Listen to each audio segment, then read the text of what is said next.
Korban tewas akibat gempa di Turki dan Suriah terus bertambah. Kini total korban tewas menjadi sekitar 7.800 orang. Sejumlah orang di jalanan mencoba membakar puing-puing bangunan.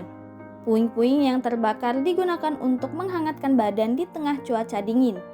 Petugas penyelamat terus berusaha mencari korban.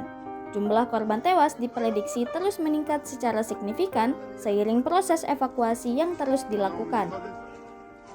Seorang pejabat PBB mengaku khawatir ribuan anak menjadi korban tewas.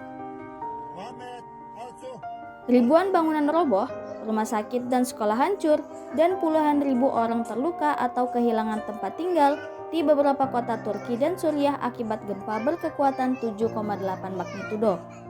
Gempa ini merupakan yang paling mematikan di Turki sejak tahun 1999. Cuaca musim dingin yang ekstrim juga menghambat upaya penyelamatan dan pengiriman bantuan.